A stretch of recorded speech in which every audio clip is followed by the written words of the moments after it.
cloud.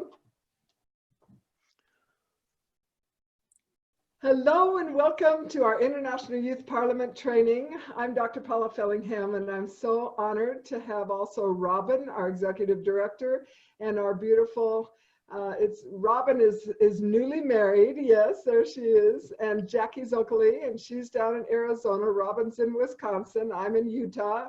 Some are in Africa that are on, and Keziah's in New York. We're from all over. This is such a miracle to be able to talk with each other from all over the world, and I'm always so grateful for it. So I'm going to start doing something that I've never done with you, but I would like you to, I'm going to give you a quiz. Today we are talking about how you can, right now, prepare to be a magnificent wife or husband and a practically perfect parent. So what I know is that it's wonderful to begin with the end in mind. And that's from Stephen Covey. That was in his book about highly effective, 7 Habits of Highly Effective People. And one of his habits is to, right at the beginning, think about what you want at the end. Think about when you look back on your life and you think of your whole life. Were you pleased with what you did?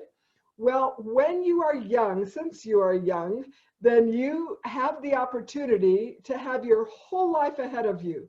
And you're able to say, what do I want? Well, you know that you want to have strong, loving, good, healthy relationships with everybody in your life.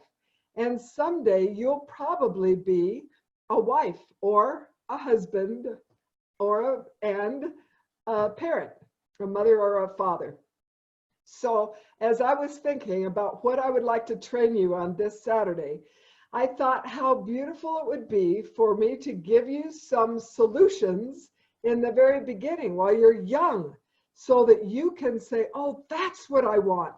Well, you don't want to look back and say, I wish I would have known. So I'm going to give you some things that I know work. They work very well.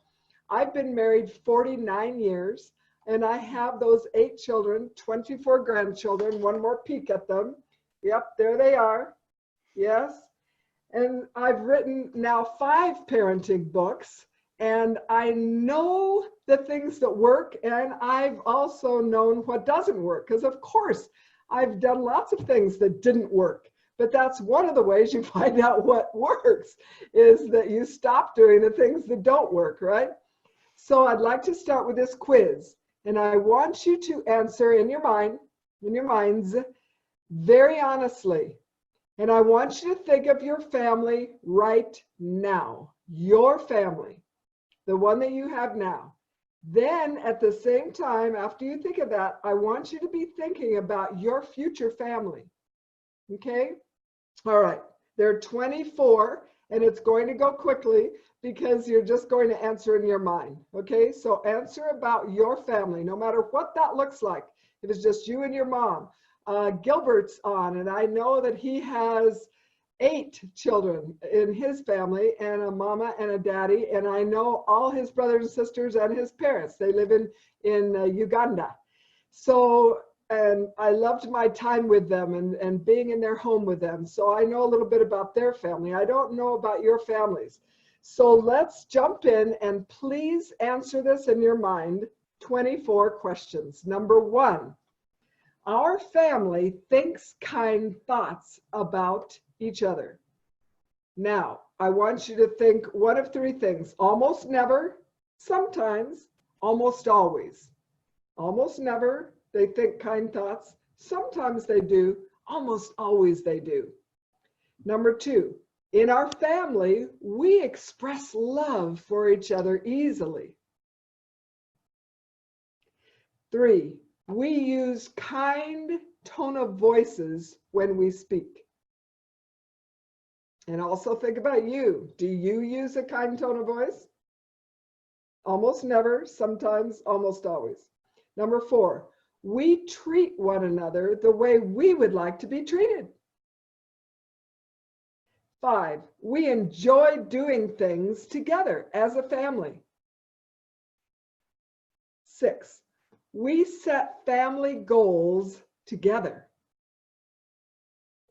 7, our family helps one another without being asked. 8, we have family traditions.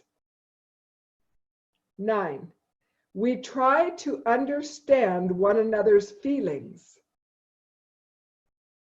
10, we speak kindly to one another and we try not to criticize. 11, we listen to each other. 12, in our family, we can say what we really feel. 13, we take responsibility for our own mistakes. 14, we all help make the rules in our family. 15, we try to prevent problems before they occur. 16, we can talk about things without arguing. 17, our family has good health habits, like we eat healthfully, we exercise regularly.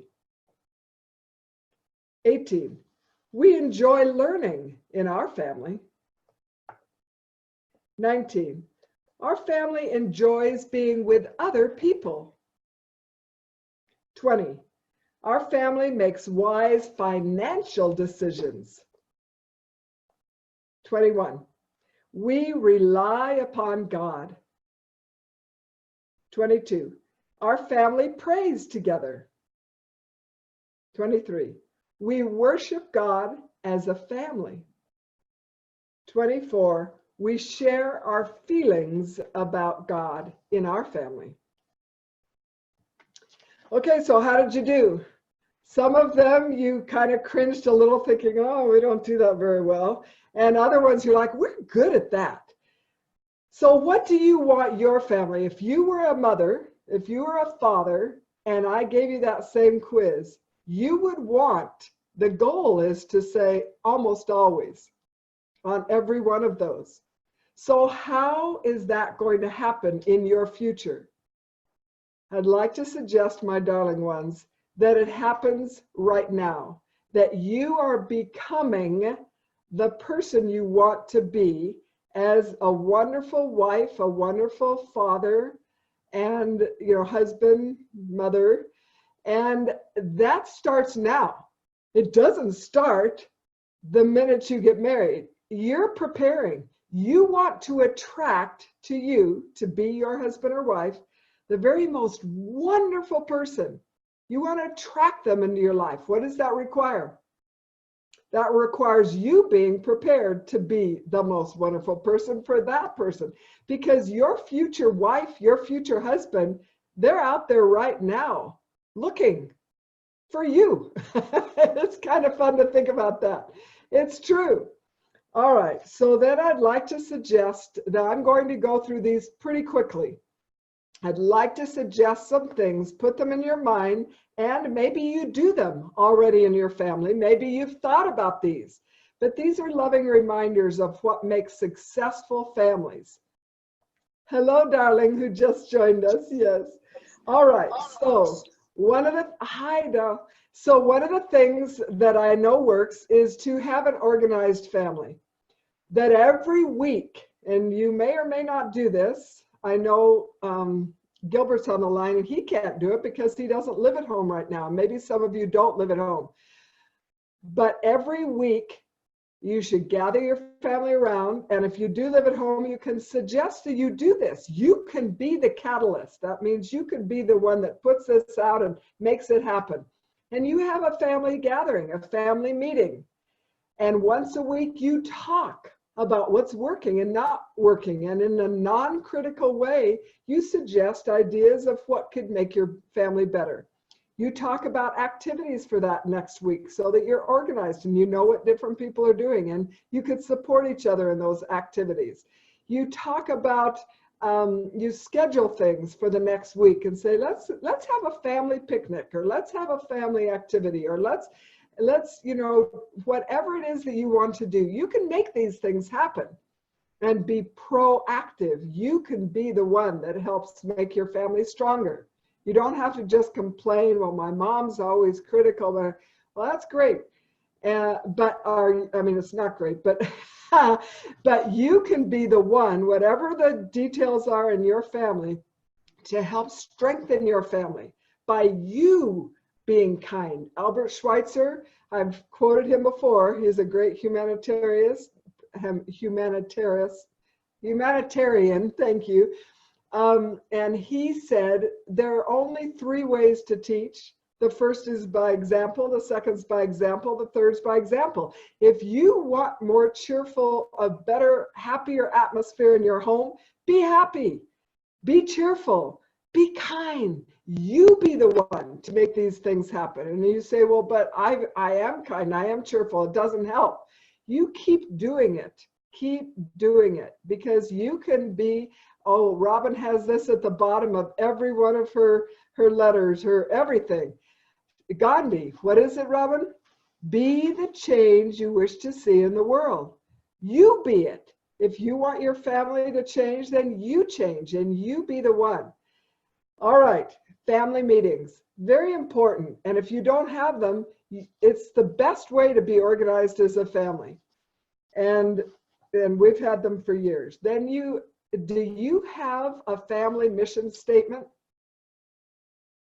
If you don't, you should. Then what is your family? What are your goals together? And you create it and you think, well, but I'm not living at home. Then think about this for your family. Create a family mission statement. I should have brought ours. It's on the wall in my living room. It's been there for all these years. We created it when the children were little, and you see how big they are with children of their own. But it's something that you all decide together as a family. You could call it a goal statement. Here's a sample, something like the Smith family goal is to have each family member be happy. Isn't that a great goal? And when you have little children, they understand that. We will do this. How will you be happy? We'll do this by being kind, by obeying our family rules, by supporting each other and serving each other and loving each other no matter what. It could be that simple. Then when a child misbehaves, then you say, is that kind? Was that kind? And they say no. And you bring them over to your family goals and you say, our family is kind. Our family supports each other. Our family loves each other. You want us to be a loving family, right, honey? And they say, yes, because they do, and they're children. And then you say, let's make choices that help our family be happy. You see, and what are some of those choices? Not hitting, not calling names, obeying mom and dad. You see, it's not hard, my friends. It's not hard. But you have to be consistent. You need to be consistent. And sometimes when the children misbehave, you can't say, oh, it's okay. And other times punish them. No. So kindness, firmness, and consistency. You must be kind, but you can be kind and firm at the same time. When they hit that boundary, when they disobey, you need to let them know. And you say things like, that's not like you. You're usually such an obedient boy. I'm sure next time you'll choose the right, but right now you're going to need to go to your room and think about how you can be more kind. And you can come out in 10 minutes and join the family. See, there needs to be consequences, but then they never question your love for them. And actually giving them consequences shows your love. It shows your love. Families without any rules, the children become, well, many times they become the bullies at school. They become the ones that join the gangs. Because why? They're looking for love that they're not getting at home. All right. So your family goal, what do you want your family to be? And you could be thinking about that now. It's not too soon, because again, beginning with the end in mind. This is my ideal family. And then what I do in my life is I pray about things like this. And I prayed before I ever, I prayed to please help me find a kind and loving man who will be a good father to my children. And then I started praying that my children would be kind and loving and that they would have sweet spirits as soon as I was pregnant. And I was pregnant a lot of times, right? And then when they came, I showered love on them, but I gave them boundaries. All right. And I didn't do everything right. I made lots of mistakes. Let me keep telling you that, because nobody's perfect. That's why I say a practically perfect parent, because nobody's perfect. And I made lots of mistakes. My children would tell you that. Yes. All right. So I'd like you now to be thinking about, there was a study that was done many years ago with 2,000 families over a 10-year period. And it was done by 3 researchers. And it's the research upon which one of my books is based.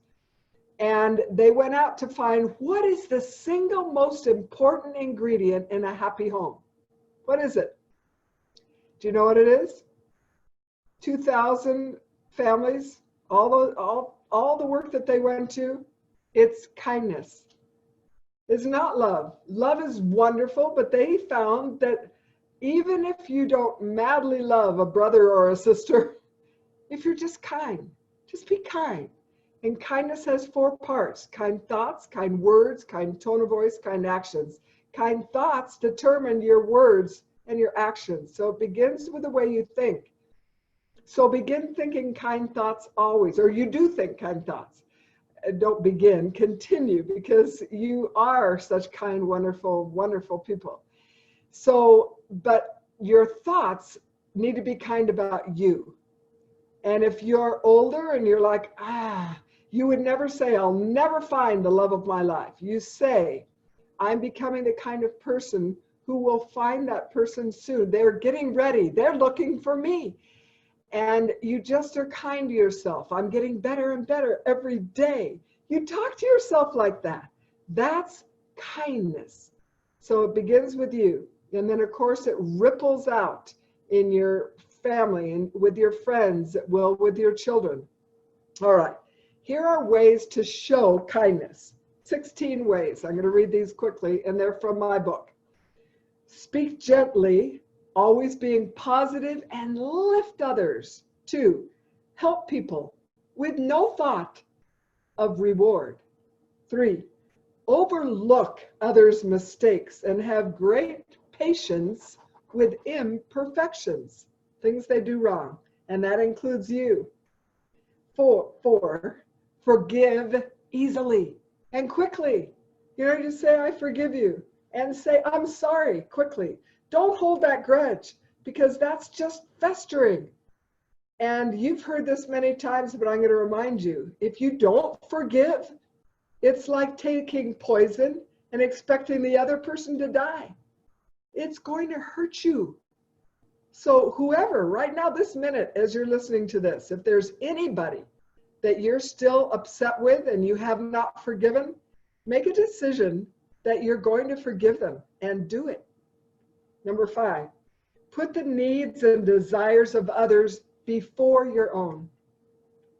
You need to fill your cup, but as a mother especially, I wouldn't go get my nails done if I've got a child who's sick.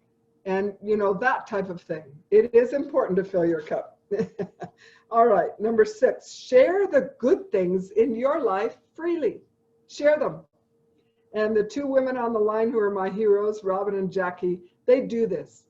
They share of themselves, their time, their hearts. All right, 7, be genuinely interested in the welfare of others. 8, give of yourself, especially your time. 9, be polite, courteous. 10, share another's burden. Like right now, Kaya said that her father is having a difficult time. He's in the Philippines. So tonight when I pray, I'm going to say, bless Kaya's father and bless him to have, a happy heart and peace in his heart, and to know that this too will pass. You see, even people that you don't know, you could take on their burden and give it to God, right? All right. Listen patiently. Oh my gosh. That's one of my hard things that I don't do. I interrupt people. It's one of my things I do. I'm not very good at listening as well as I should. All right, number 12, set a good example. 13, resist the urge to talk about another person unkindly, because sometimes it's tempting. All right, treat others the way you'd like to be treated, called the golden rule.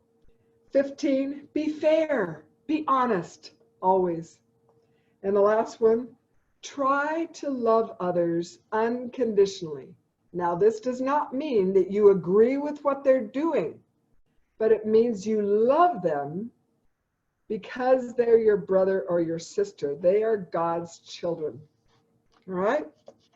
Okay, that's that section. And I wanted to just remind you about that tone of voice. And everybody on the line, I feel like you don't even need this, but it's just a loving reminder, and to me too, that sometimes we say things in a way that we can say them a little more gently, just a little kinder, because our voices carry a great deal of power. They really do. And they can hurt other people just the way we say things. So that's just a reminder. All right. And then the giving and receiving of affection. I am such a affection giver, and it doesn't always, it's not always easy for other people, because some people love to be hugged. Some people love to be kissed, but others, they show their love in other ways. I have one of my 8 children. He doesn't just, he's not as huggy and kissy as some of my others, but you know what he does? He loves to give gifts. He loves to give things, and he'll leave little notes, and he'll call and leave a message or a text. So that's the way he does it. So respect other people's, it's the love languages. What is their method of receiving love and giving love? I would like to suggest that if you are a real hugging person, that you marry somebody who likes to be hugged, because if you don't, then that'll be, and it's fine, because you can make it work. But if you just want to hug them so badly and they don't want to be hugged, then there's something there that you might want to take a look at. You just be real discerning, careful about the person that you're going to marry, because whatever you see is a little thing that bothers you before you're married, trust me, it's going to bother you more after you're married, a lot more. And so just know that you don't have to be the same. In fact, there's a movie called Rocky. I don't know if you've ever seen it. It's about a fighter. And the interviewer, they said to Rocky at one point in the movie, they said, "Why do you love Adrian?" That's his girlfriend, because they were very different. And he says, "We fill gaps. We fill gaps."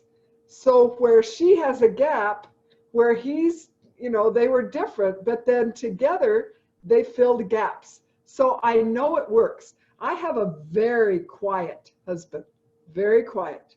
And he moves slowly, and he talks slowly, and he's a researcher, and I'm an entrepreneur. So I know that this can work. But the things that are really important, the values, the way we treat and discipline our children, our beliefs, he loves to be hugged. Some of those things, they're all the same. And so I'm entreating you to be thinking about these things.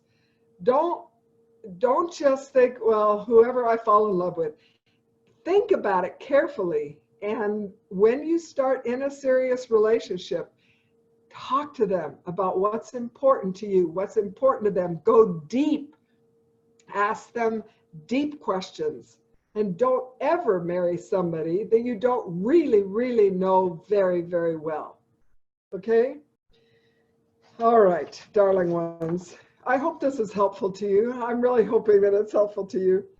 One of the things that I know works in a marriage and any relationship that's serious is you have to be committed and you have to give your time. Something that you're committed to, you give it your time. That's why, even though none of us are being paid, then Robin and Jackie and I give you our time. We love you. We know you can be great leaders. We are investing our time in you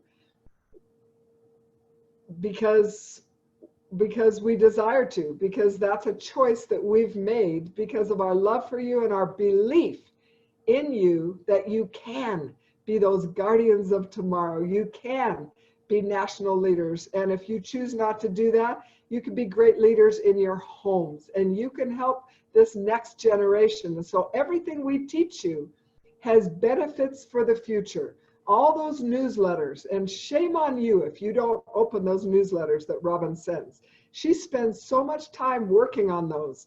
Open them, read them carefully, take time to consider what she is teaching you. All right? So give your time. When you are committed, you give your time to that relationship and to that family. And let me have you listen carefully to this. There is no substitute for unhurried time with your family. I've heard it so many times, hundreds of times. Oh, but I give them quality time. You know, when I'm there, I'm not there very much. You know, I work about 12 hours a day and I don't see my kids just a few minutes. But boy, when I see them, I give them my quality time. And I say, that's not enough. That's not enough. If you're going to bring children into this world, that's your stewardship and responsibility to give them your time, unhurried time, quantity and quality time. So when you're committed with your heart to your family, then you understand that commitment includes fidelity. That means you are committed to that husband and wife and you don't have any relations with anyone outside that marriage. And I know that goes without saying, but my goodness, I need to say it.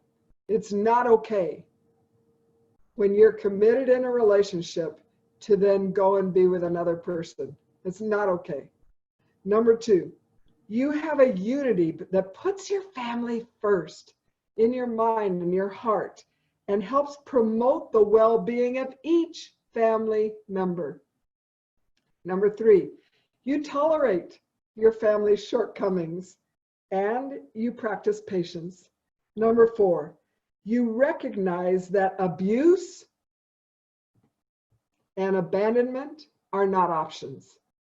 And I won't even go that deep, but it pains me when I hear about the abuse that goes on in families.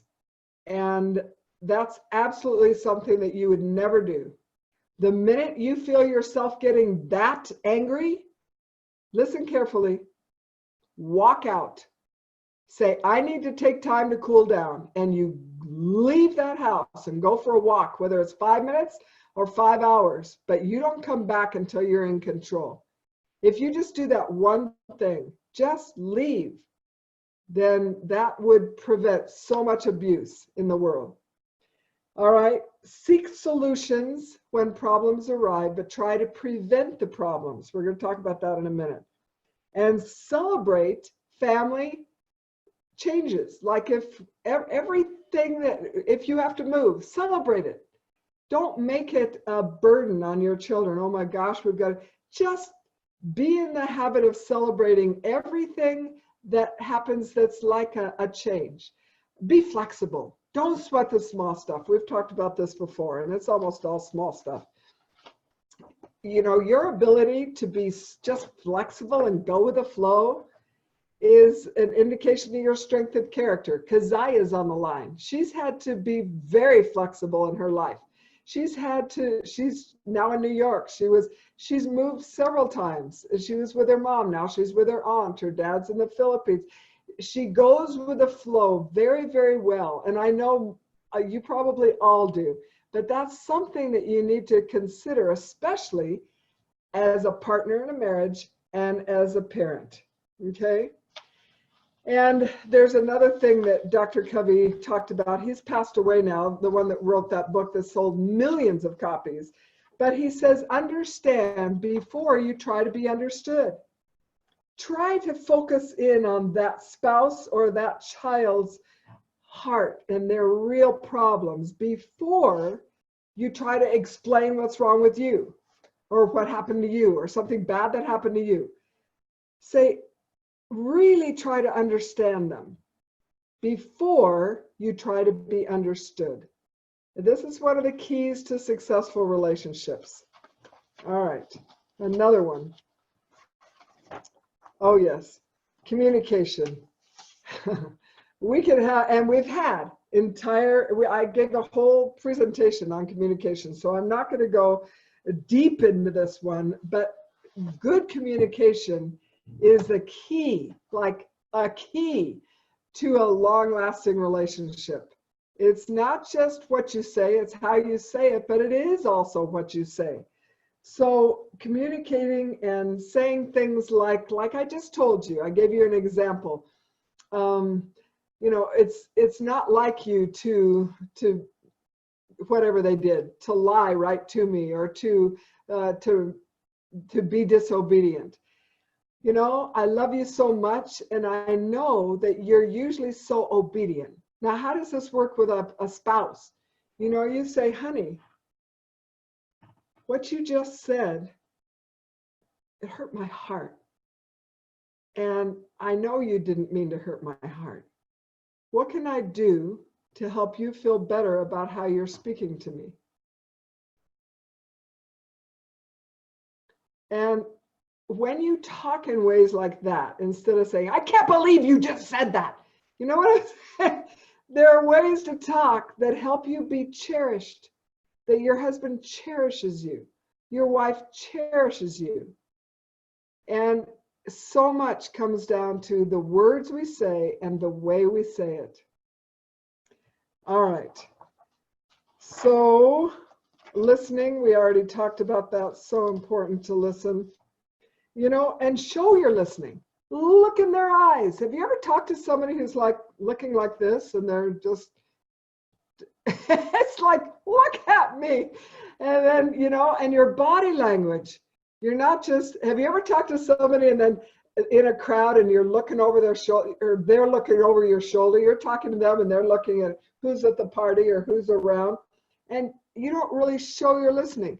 When you're talking to a child, instead of standing up, I'm tall. I'm almost 5'9" tall. I know you don't do things in feet and inches, but I kneel down so that I'm looking right across the eyes, right into the eyes of that child. And I've got 24 grandchildren now. I do the same thing. I just kneel right down and so I can look right in their eyes. You've got to show, these people need to know you're listening with your whole heart. Okay? And watch their body language. And you know this. Sometimes it's not what they say, but you can, you know, if a child comes in and they're just sad and their shoulders are down and their head's down and you can just see their face. And you say, honey, how you doing? Fine. Well, they're not doing fine. You know, this is fine. This is fine. This is not fine. You know, and so you just say, honey, and listen to what I say. I don't say, oh, well, it's a beautiful day. You should be fine. You're healthy. You're, you know, you say, you're fine. That's just listening and repeating. You just repeat right back. He says, yeah, I'm fine. Honey, you're really fine? You see, I'm just asking again. This especially works with teenagers. They go, well, on the bus, the kids were laughing at me, or whatever it is, you know, somebody at school, they cheated and I saw them looking at my paper, but I didn't want to tell the teacher, and I just keep thinking about it. And then all I did was just ask simple questions. And then I would say, they cheated? like they looked at your paper, I just repeat what he said. And then he goes, yeah. And then I looked at him, and they continue to tell the story. So how did I learn these things? I wasn't raised like this. I was raised, I love my father, but he said, go out in the backyard and get a stick or a board. And if I didn't get a big enough one, I was spanked. I was back in the day. Remember, I was born in the 1940s. And the 1940s, it would be called abuse today. My father would take off his belt and use it on us. Now, that's not what's acceptable today. But it was back then, because well, it wasn't in all families, but in most families, the patriarch, the father, was ultimately the supreme disciplinarian. And we were spanked hard. Well, there are better ways. We know that now. And you do need to be firm, but there are better ways to discipline. So since I wasn't raised that way, but I chose to have all these children. And if you choose to have children, even if you were raised a different way, how did I learn? My friends, I read over 200, you don't have to read that many, but I kind of went beyond the mark. I read over 200 parenting books. And as soon as I got pregnant, I started like, okay, well, I don't want what I had, right? So I've got to do it a better way. So I started reading. Now you've got the internet. We didn't have the internet. We didn't have phones like you've got now. We didn't have all these resources, but you do. But why don't our young people who are getting married and having children, why don't they invest the time for the very most important occupation as a parent, that they invested in school all those hours? It's the most important thing you could do. You're raising another human being. So you must learn these things, or you're just going to have a cycle of abuse or whatever it is that didn't work in your family or other families, right? At some point, you have to change this cycle. You have to be the one that says, that wasn't acceptable to me, which it wasn't for me. So I changed the cycle in my family. You can change the cycle in your family and have your family, your children, your husband, your wife, it could be glorious, wonderful. And that's a choice. And you should never, because you've heard me teach you too many times, you would never say, oh, but it's their fault. Oh, but it's her fault. But they didn't do a good job. But my mom, no, that's not an excuse. You have brains, you have hearts, you are so capable of stopping any cycle and starting new traditions of goodness and love and confidence and kindness and cheerfulness in yourself and your family. And if your family right now today, you can make a few changes, but you can't really change them because your parents are older and they might not want to change, because people have to change. You can't change them, right? They have to change inside out. But oh my goodness, my darling ones, you can have any kind of a family moving forward, any kind of a relationship with a husband and wife that you choose to have. Absolutely. It can be glorious, and it will be. The next part I wanted to tell you is about responsibility. You must teach your children to take responsibility for their own thoughts, words, and actions. No blaming, no blaming, and don't you blame. Because remember, example, if they see you blaming your husband or your wife for something, they're going to blame their brothers and sisters. It's whatever you choose to be, they're going to become in large part. All right. And you must have rules and consequences. We talked about that. And then I wanted to tell you about family values. You want to teach at these family meetings, you want to teach your children, give them a lesson on determination, courage, integrity, honesty, all the values. How are they going to learn? Through example, yes, but it's your job to teach them. It's not the job of the school teacher. It's your job to teach them how to be honest And of course they watch you, but then you need to also teach them these principles. And there are many, many stories you could tell them about honesty and all. Okay, problem prevention. The way that I just exemplified talking to your children, that prevents problems. You want to always think, here's a problem. I want to prevent it before it happens, because it's always better to prevent it than to have to fix it after it happens, right? And your kindness to your husband, to your wife, to your children, that's going to prevent a lot of problems. And so, so many things. So here's another example for teenagers. You could play the what if game. I did this a lot with my teenagers. I said, what if you were with your friends and one of them started smoking pot or, marijuana, or I don't know, taking cocaine or heroin or a drug of any kind? What if that happened? What would you do? So you have them think about it. What if you were at a party and they started doing things that you didn't agree with and you didn't want to be there? What are you going to do? And then you make sure that they've thought this through and that they have a solution before they get into the problem. You prevent the problem before it happens. That's just one of like 500 examples I can give you. But if you think proactively, like think right now, if I choose someone who is,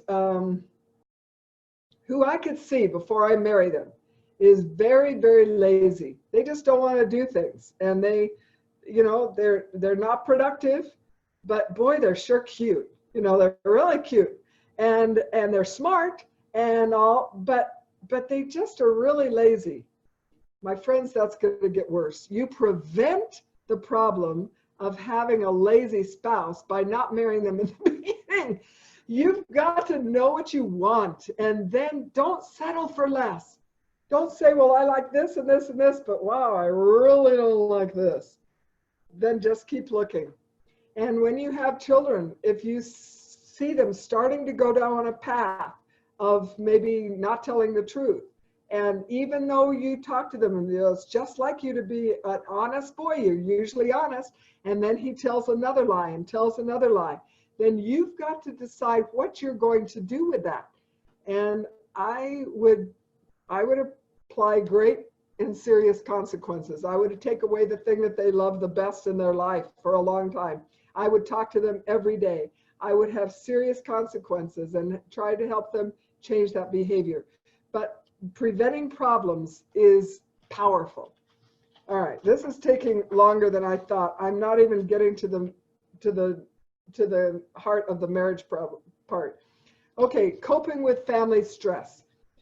There's good stress and there's bad stress. Everybody usually thinks of stress as, oh, that's a negative thing. No, when you have a goal, let's say you want to lose 10 pounds. Okay, so you have that goal. I'm talking to these youth that don't have to lose weight. We'll still use that goal. Okay, so let's say you want to lose 10 pounds. Now, if you are working, you say to your best friend, you know what? I'm going to give you this money, and then if I lose those 10 pounds in this certain amount of time, you're going to give me the money back. That's like a way to achieve a goal, and it's good stress and it's self-imposed, but then it's like if you're a teacher like Gilbert, so he's learning to be a doctor. He has things he has to do. Well, if he doesn't do them by a certain time, he's not going to be, if he's not an intern in the hospital, he decides he's going to, whatever happens. But giving Gilbert deadlines, you've got to do this at this time. That's actually good stress because it's taking him closer and closer and closer to his goal. So not all stress is bad. I want you to just think about stress in a different way, because some stress motivates you to achieve things. A publisher says, Paula, I want that book by September 1st. What's going to happen? I'm going to finish the book by September 1st, right? So that's good. Enabling stress enables you to reach your goals. Now, in a family, when you have stress, how do you deal with it? Do you deal with it by just we'd say blowing your top, losing control of your emotions and being angry because I'm so stressed? I hear this so much. I hear it every day. COVID makes me so stressed. Nobody makes you stressed. You choose to be stressed. I see COVID as a massive blessing. Jackie and I were talking about that before the call. They're wonderful things. COVID has allowed the whole earth to take a time out. Everybody on the planet. There's never been any one thing on this planet that's happened to everybody at the same time. Even the world wars, some nations weren't even involved. But this has hit everybody. And it's made everybody kind of take a time out and say, what is really important in my life? What do I want? And it makes you appreciate so many things that now you can't do, right? So every single thing in your life can be a blessing if you see it like that. It's those rose-colored glasses that I invite you to look out of, and that's okay. Instead of the doom and gloom, oh my gosh, I'm so stressed. Don't say that, okay? Because you're talking to the cells in your body that believe you. And every single one of your cells is listening carefully, and it's going to make your life worse because of the self-fulfilling prophecies, because of your subconscious obeys the conscious. I've taught you these things. And it's in that book, Believe It, Become It, that I sent all of you. I sent you the digital copy. If you don't have it, then always reach out to me. You've got my email and say, I need that book again, because it'll help you stay lifted. It'll help you stay in that zone of positivity. All right. But just don't say I'm so stressed. It's so unnecessary. All right. And then I'm going to close with this. And then, the next time I actually have a whole presentation on how to be an amazing spouse. And I've touched on it, but this has been a lot parenting too. And the presentation is right here. And I talk about kindness, caring, committing, communicating, confronting, and continuing. And it's all just right relative to marriage. And I want you to be thinking about these things, because you're going to become who you believe you are. And if you believe that you're going to have a magnificent marriage and you prepare yourself well, you will. All right. So, but I want to end with a physical, mental, social, emotional, spiritual, financial, and relationship well-being. And I'm going to do it in about 5 minutes. I want you to think about those 7 things. Physical, are you sleeping enough? That's half the problem. Half the problem is so many people, they don't sleep enough. And so they get anxious. They allow themselves to get stressed. They're unhealthy. You just need to sleep. Everybody can sleep a little more. If you find yourself being a little grouchy, sleep, okay? Sleep more. Eat healthfully, and I know you've heard this again before, but just, choose healthful foods that feed your body well, that give you this wonderful energy, okay? Physical, mental, and I talk about mental a lot. I can't help it. It's just who I am. That you are constantly keeping yourself up in that place so that you can be a magnificent, leader in your home, and you impact and influence in a positive way everyone whose life touches yours. And that's a choice. And you're here to remember. I'm just lovingly reminding you of these things so that after these calls, after these trainings, you go, oh, I could do that. And that you are just one notch, a little more positive, a little more understanding, a little more aware of who you can be and what you can do on a day-to-day basis. So emotional is what we talked about. When emotions are not just yours, they're how do you handle the emotions of others? So when you have the human porcupines, the difficult to love, those little needles coming out of them that no matter what you say, it doesn't seem to help them. You just love them in your heart.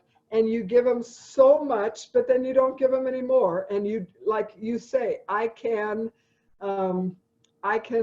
listen to you talk to me about your life, every day for 15 minutes, and that's what I can give you. But don't sit there for hours, and don't watch the news for hours. These are just people who are trying to tell you that the sky is falling and that the world is doomed. And don't believe that, because they don't know it. And